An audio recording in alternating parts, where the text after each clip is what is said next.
willing to face up to the facts. I'm tense and nervous and I can't relax. Red and yellow, pink and green. Today we are looking at the psychology of colour. From arousal to aggression, do colours really affect our mood and behaviour, or are things a little bit more black and white than they appear?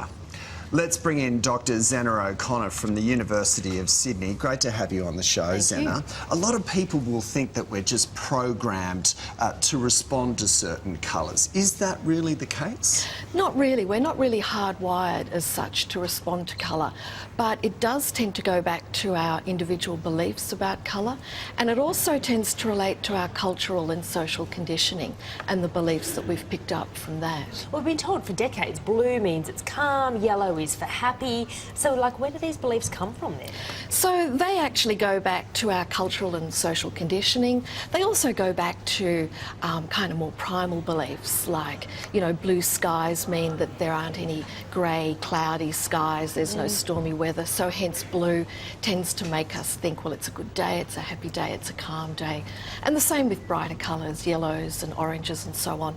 They remind us of flowers and spring, and hence the association with happy and joyful.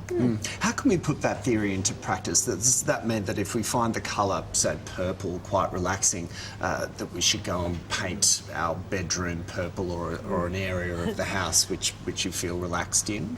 Sure, well, we should certainly go with colours that have meaning for us. So if certain colours have particular meanings, calming, relaxing, joyful or whatever for us, we should certainly incorporate those colours into our homes and our office environments, definitely, yes. I once heard that if you had a yellow room or yellow painted walls, it could possibly be the onset of sort of troubled times between you and your partner. Really? Yeah, I moved into an apartment with an old girlfriend.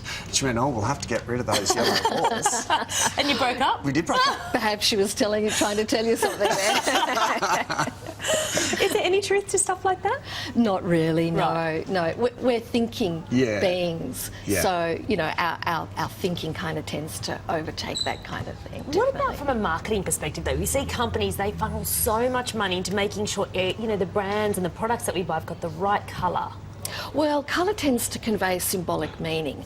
You know, blue we tend to see as being reliable and dependable, red as powerful and dominant. So the wrong colour can send the wrong message.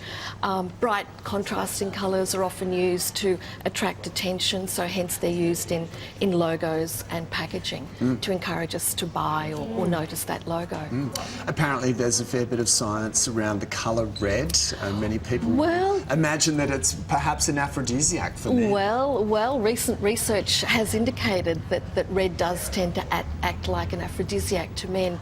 It's just as important as the waist to hips ratio and facial symmetry. So yes, it does tend to act as a bit of an aphrodisiac. Dangerous in red, I always say. Lady in red. I don't think I'll be getting that date with George Clooney, no matter how much red I wear. Red is also associated with winning, though, right? Yes, it is.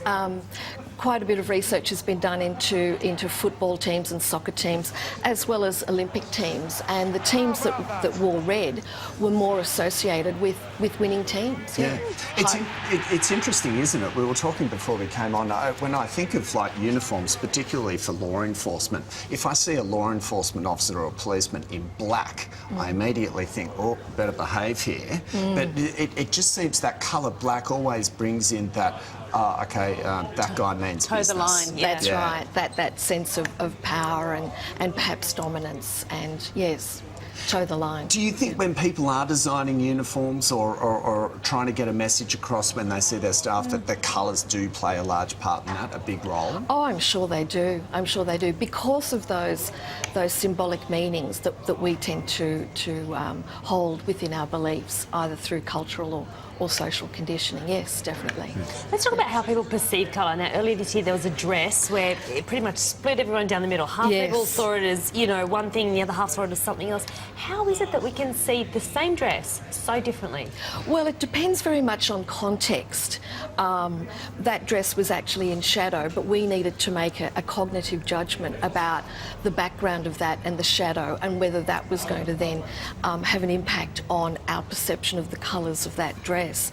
There's also an effect called simultaneous contrast, which tends to occur, and that's where a lighter colour will appear much lighter on a dark background, and a bright colour, say like red, will appear even lighter and brighter if it's on a green background. So that simultaneous contrast effect always tends to have an effect.